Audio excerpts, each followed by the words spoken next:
Hi mga mare, another day, another mini vlog. Panibagong araw nga na naman mga mare, panibagong mini vlog nga na naman tayo for today's video. At eto nga na naman tayo mga mare sa daily routine natin sa umaga. Syempre pagkagising natin, agad tayong magbubukas nga ng tindahan para makabenta na tayo. At kahit maraming ang inaayos dito sa harapan ng tindahan mga mare, nasanin na rin talaga ako dahil sa pang-araw-araw ba naman na ginagawa ko ito, parang easy na nga lang to sa akin. At inayos ko nga muna mga mare yung mga dapat ayusin ko dito sa tindahan para nga mamaya kapag nasa kusina na ako, tuloy-tuloy na nga lang din yung paggawa ko ng mga Graham bars. At ito na nga rin mga mare, yung pangalawang araw na gawa ko ng Graham bar dahil nung unang gawa ko mga mare, alam nyo ba, oras pa nga lang, naubos na nga kaagad yung ginawa ko. Kaya naman ngayon ay medyo dinumihan ko na rin talaga yung paggawa ko at nanghiram pa nga ako sa pinsan ko ng Tupperware para kahit papano marami akong magawa. At habang kumakain na nga rin ako ng agahan dito mga mare ay sinasabay ko na nga rin yung pagbabalot nga ng mga Graham bar dito para kahit papano mabilis na nga ako matapos. At bago nga ako magbalot ng mga Graham bars dito mga mare, ang unang ginagawa ko talaga ay nagkakat nga muna ako dito sa foil para kahit papano tuloy-tuloy na nga rin yung pagbabalot ko na gagawin mamaya. Sa paggawa nga ng Graham bar mga mare, madali lang naman ito gawin. Pagdating lang talaga sa pagbabalot, dun lang talaga yung medyo matagal at matrabaho. At naalala ko nga nun mga mare, nung gumagawa ako ng mini donut, ayun din yung araw, nakalakasan at trending nga. Pero kung ikukumpara naman yung Graham bar sa mini donut mga mare, para sa akin, ang mini donut pa rin talaga ang mas matrabaho nga gawin, kumpara naman dito nga sa Graham bar. At dito nga sa size na ginawa ko sa foil mga mare, tansya nga lang din yung ginawa ko dito at mabuti na nga lang din, tamang-tama nga lang din yung size na ginawa ko. Nung unang pagbabalot ko nga dito mga mare, medyo natatagalan pa nga ako dahil nangangapa pa ako, pero nung nasanay na rin ako, parang easy na nga lang din at ina-imagine ko na nga lang din mga mare na parang nagbabalot ka lang talaga ng regalo. At eto nga mga mare, yung itsura nga na nagawa ko na Graham bar, sa ngayon masasabi ko na hindi pa nga siya ganun kakapal dahil puro tansya nga lang din yung ginagawa ko. Pero kapag na-order ko na nga rin yung tamang size para sa Graham bar, panigurado mga mare, mapapakapal ko na nga din ito. At naubusan na nga pala ako ng pangbalot dito mga mare, kaya naman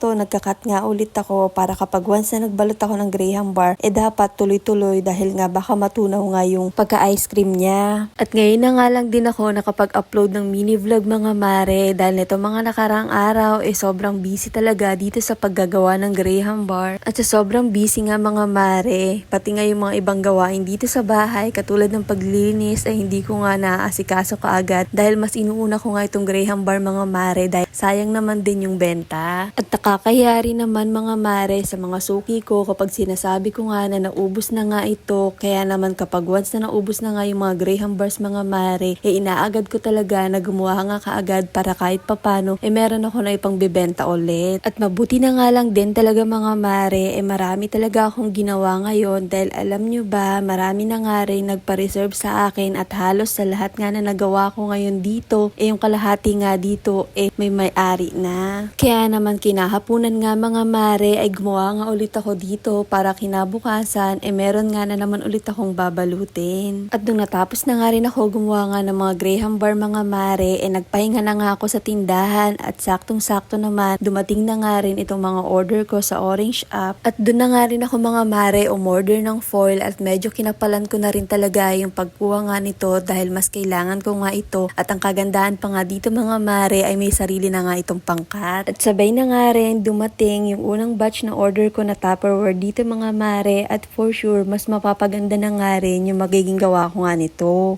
O siya, hanggang dito na lang muna mga mare. Ito,